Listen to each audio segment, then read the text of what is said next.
Зөхөлгөгдсөн шагж гэлэн аав цагаан сарын буузаа хийх махаа татчхаад дов сундуулсан эзгүй говийн замыг ширтэн аав сумын төв явсан өглөө шиг итгэл найдвар үгүй. Улаан хятад бичиг бүхий 25 кг-аар савлсан ганц шуудаа гурил байхтал манайх хэсэгтээ аз жаргалтай болчихдөг юм. Өвлийн тас хим жаварт зуух бараадах биднийг ээж аав чинь ирж байна уу хараад ир хэмээн байн хөөж гаргана. Зам удаан ширтэхдээ аавыгаа ирж буйгаар төсөөлж аяс улаан тэмээний шүдээ хавирч толгойгоо сэгсэрхийг үргэлжлүүлэн зурглана. Хамгийн гол нь аавын араар ганц шуудаа гурил тохоостой байх болов яах болов? Нүд ширтээстэйч алсаа хараагүй төсөөлөлдөө умбах зураа хоёр тэмээтэй хүн наашлсныг анзаарсангүй. Дүүнэр хойноос хоёр тэмээтэй хүн ирж байна хэмээн гинт хашгирлаа. Тийм байна. Гарцаа байхгүй хоёр тэмээтэй хүн ирж явах нь тодорхой харагдав. Айсгүй хүнийг төрүүлж хараад ээжд хэлэх чинь том өрсөлдөм. Заримдаа нүдээ 2-3 анивчаад сайн баталгаажуулж харахгүй бол анайл байж байдаг харган хоосон тэмээнд хууртаж буруу мэдээлэл өгөх нь уршигтай.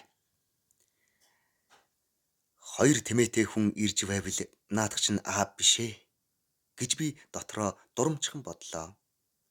Манай айс бүхэн соливсон туранхай хүрэн тэмээ бусдтай дөрөө харшуулан тэших хэмжээний хүч чадалтай биш. Тэм учраас аав ихэвчлэн ганцаараа л явдаг юм. Бусдад унаатай явж буй мэт харагдах нь чухал болохоос биш. Аав ихэвчлэн тэмээгээ хайрлаад хөтөлж явдгийг дүүнэр яахан мэдэх вүлээ. Тэгээд ч хойд голын хэвийн элсэнд айс улаан орилоод хэвтчих нь тодорхой тул аав заавал тэмээгээ хөтөлж ирэх ёстой.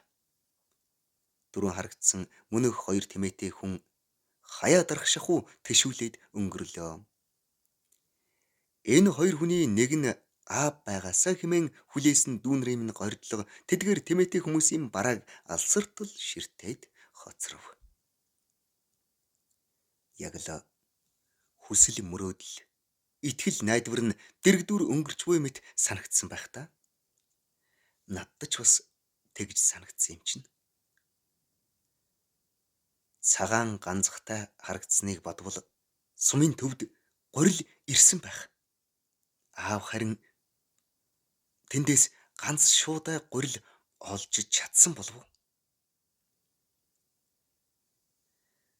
Оройн жавар бууж бүрэнхий болохоос өмнө хэдэн борлонгоо хашаалаад гэртээ орцгоолоо.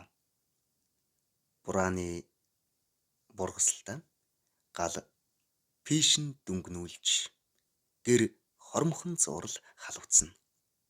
Радио асах гэтэл ээж унтраа чимээ чагнана гэж ундууцв. Хэсэгтэй л бид ажин түжин. Тэмээ шуухтнах шиг чимээ гарах төдийд л бид хэд уралдан гарцгаалаа. Гүн харанхуйч цастай өвлийн шон дээр бааргүй нэг хүн тэмээ сөглөж харагдах нь тэр.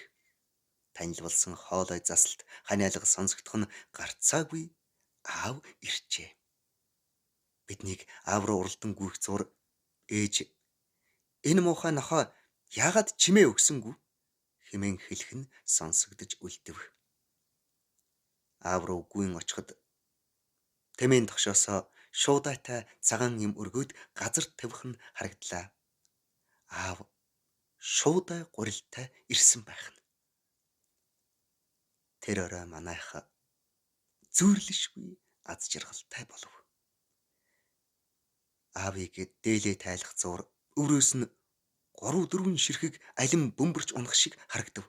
Дүүнэр уралдан түүхэд алим биш сонгон байсан. Сонгон байсан ч л аз жаргал шүү дээ. Цагаан сарын буузандаа хийх сонгонтой боллоо манайх. Бураа ноцох чимээнд цай буцлах зуур аав ээжид цөөхөн хитгэн үгээр сумын төвийн сонин дуулгана. Өглөө чиний өгсөн жорны ганц шил архийг өвөртөлж гарсан нь л гурилтай золголоо. Агентууд бэлэн мөнгөөр гурил өгч байна. Зээлээр өгөх хүн бараг алга. Би тулдаал ганц шуудаа гурил олж ирлээ хэмээн ээжийг ганц жорны архитай байсныг магтангаа өөрөөч өнгөрнө. Манай аав угаасаа архи уудаггүй хүн.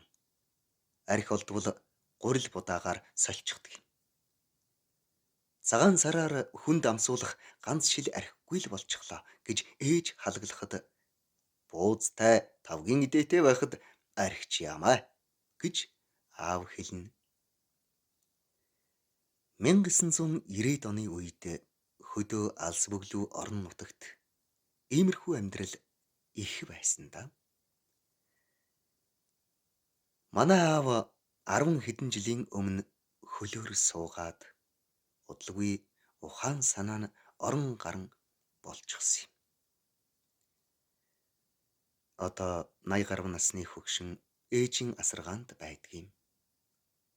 Хүйтэн нойтонд гутал хувцс муутай явган голцоо явсаар угаад аавын километр нь дуусчихсан гэж бид тоглодог юм. Бид хэд аавдаа сайн сайхан амьдарч байгаагаа харуулах гэж хичээсэн ч тэрийг бараг л ойлгоогүй шахав зөнчсөн.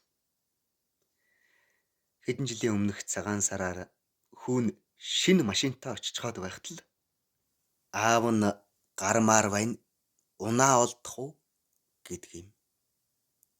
Машинд суучхаад энэ арай чиний машин биш үсттэй гэж дахин лавлана.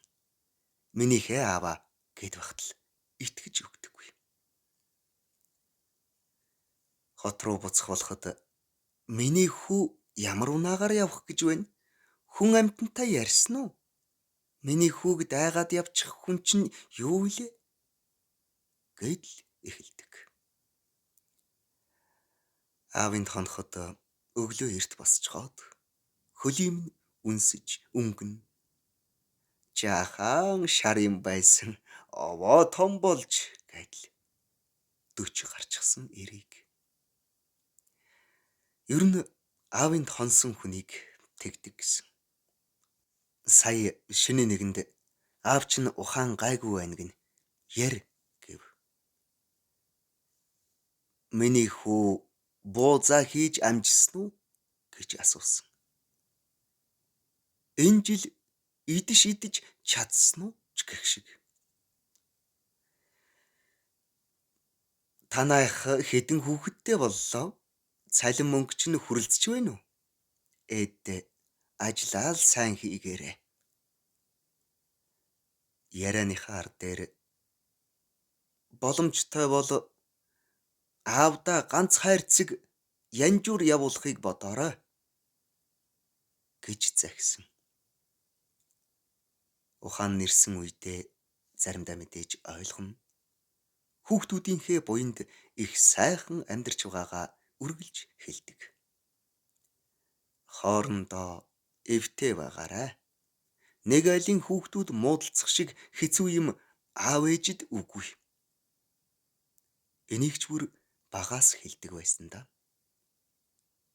Санж сарвайх тулсан ах дүүгээсээ хол айлын өргөмөл хүү аргачгүй биз. Тэгж ухаан нь ирэх их цөөхөн дөө. Одоо улам бүрл холдсоор. Хорхойд хоргүй амьдарсан аавынхаа буян заяаг үр хүүхдүүд нь эдэлж явдаг бололтой.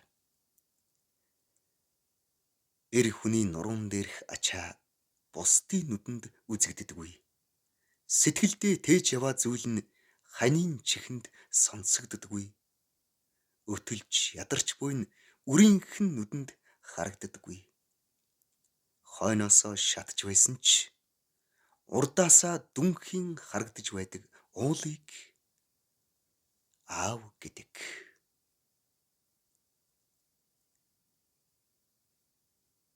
Зохилогдсон шагжгэлэн 2023 он. Уншсан Эрхэнбаярын Баддорж 2026 он.